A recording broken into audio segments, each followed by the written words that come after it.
dans les territoires palestiniens.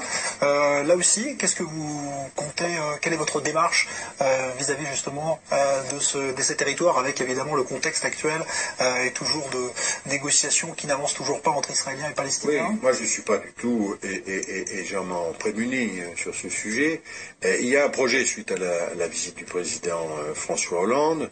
De la même façon qu'ici, quand même, une des raisons de ma visite, c'est aussi deux choses qui sont quand même très importantes. D'accroître l'enseignement du français.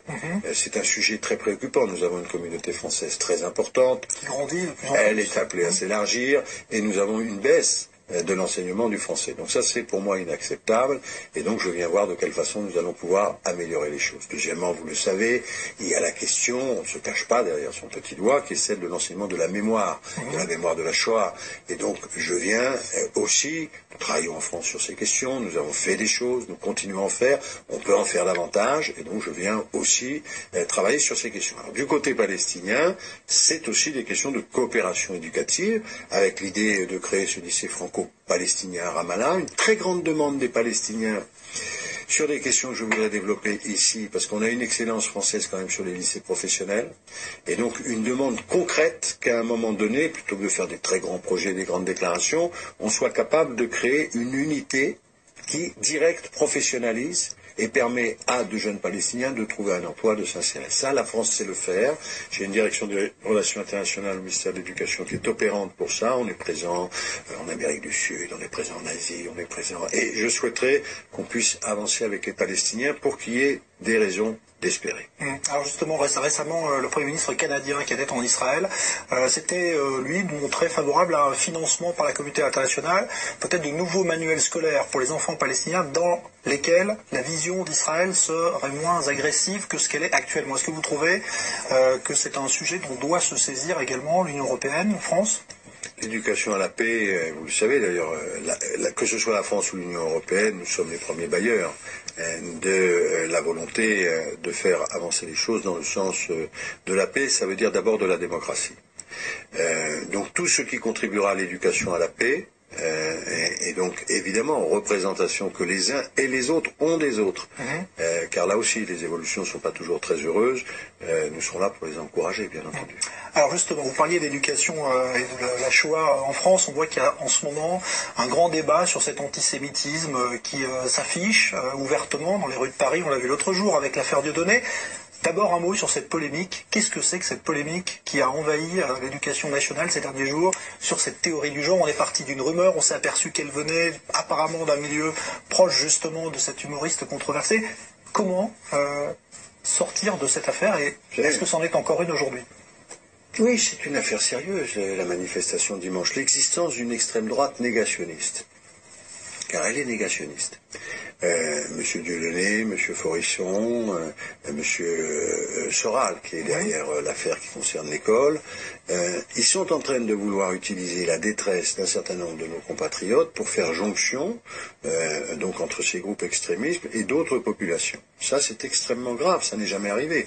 D'autant plus qu'on le sait bien, ces gens-là sont antisémites, mais ils sont aussi racistes. Donc c'est vraiment une alliance de circonstances.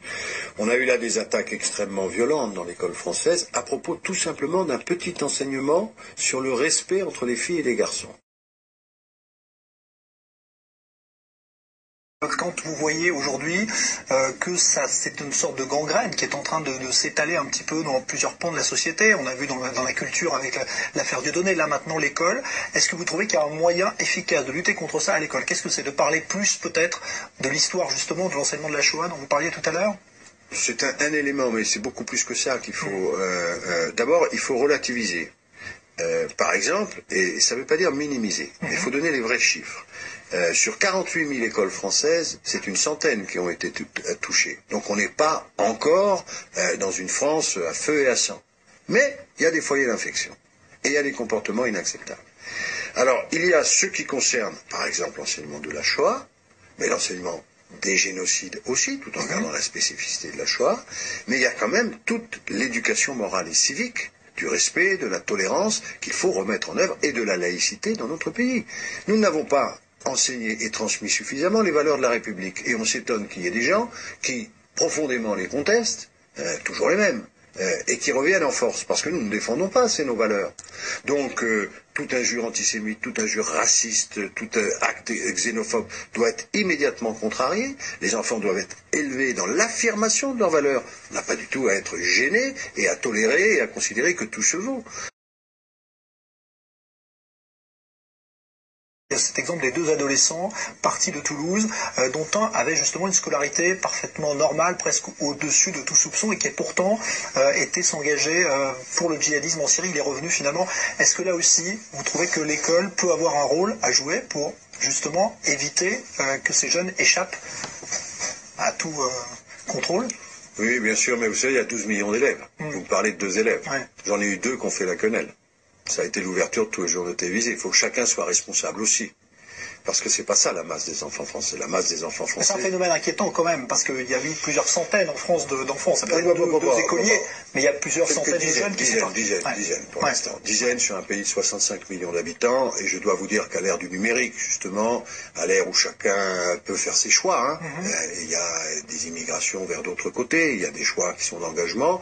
Je ne suis pas sûr qu'on évitera, même en faisant le maximum à l'école, qu'il y ait parfois 2 individus qui, à un moment donné, ont cette tentation. Ceux-là ont été rapatriés, vous l'avez vu, par des moyens parentaux et d'État, bon, tant mieux. C'est une réalité. Vous savez, l'école ne peut pas être totalement à l'abri des réalités du monde.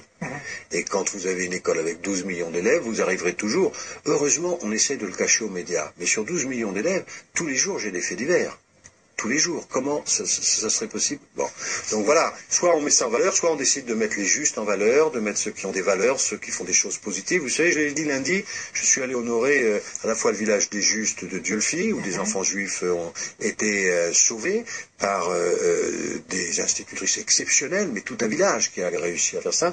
Puis l'après-midi, une grande résistante qui a été déchiquetée par les chiens des nazis à la fin de la guerre, Marie Renoir à Grenoble. Parce que les enfants, ils n'ont pas besoin seulement qu'on leur parle de Dieu donné, des racistes, des xénophobes, des faiseurs de quenelle, ils ont besoin aussi qu'on leur montre qu'il y a des gens qui ont su résister en France. Et ils sont très nombreux, qu'il y a des gens qui portent des valeurs républicaines qui peuvent préserver ces valeurs. Parce que quand elles sont appliquées, liberté, égalité, fraternité, laïcité, eh bien, ça préserve de l'antisémitisme, ça. Et donc, ces valeurs, elles doivent être enseignées. Donc, merci beaucoup. Vincent Peillon, ministre de l'Éducation nationale, vous êtes en visite en Israël et dans les territoires palestiniens. Vous étiez l'invité du Grand Direct. Bonne soirée. Merci.